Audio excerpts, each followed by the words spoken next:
ভাতারের সাহেবগঞ্জ 2 নম্বর অঞ্চল তৃণমূল কংগ্রেসের উদ্যোগে ঘোলদা গ্রামে স্বেচ্ছায় রক্তদান শিবির ফিতে কেটে আনুষ্ঠানিক উদ্বোধন করল বিধায়ক রবিবার। ভাতারের সাহেবগঞ্জ 2 নম্বর অঞ্চল তৃণমূল কংগ্রেসের উদ্যোগে স্বেচ্ছায় রক্তদান শিবির অনুষ্ঠিত হলো ঘোলদা গ্রামে। এখানে 50 জন রক্তদাতা স্বেচ্ছায় রক্তদান করেন। এই রক্ত তুলে দেওয়া হয় বর্ধমান মেডিকেল কলেজ হসপিটালের হাতে।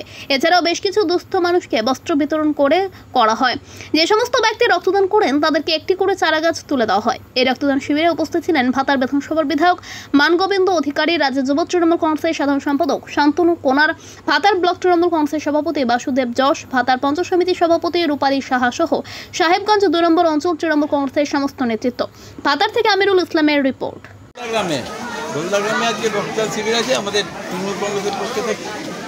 এখানে আজ 50 বছর রক্তদান। এখানে আমাদের ঘোলদা গ্রামে যে সভাপতি আছেন জওহরলাল তার উদ্যোগে এবং ঘোলদা গ্রামের তৃণমূল কংগ্রেসের উদ্যোগে আজকে রক্তদান শিবির।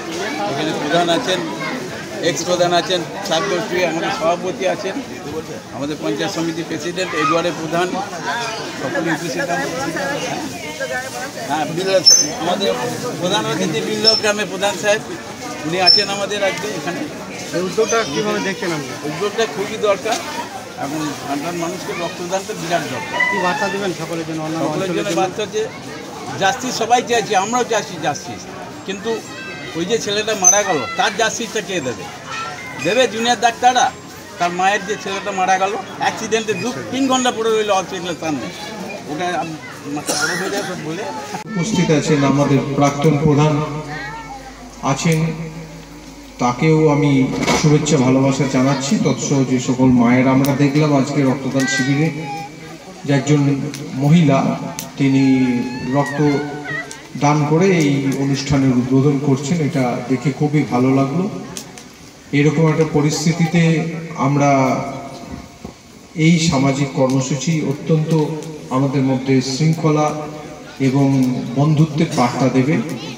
যদিও এই রক্তদান শিবির ভাতার ব্লক তৃণমূল কংগ্রেসের উদ্যোগে বা বিভিন্ন স্বেচ্ছাসেবী সংগঠনের উদ্যোগে, কখনো কখনো প্রশাসনের উদ্যোগে ভাতারে কিন্তু 12 মাসই প্রায় হয়ে থাকে।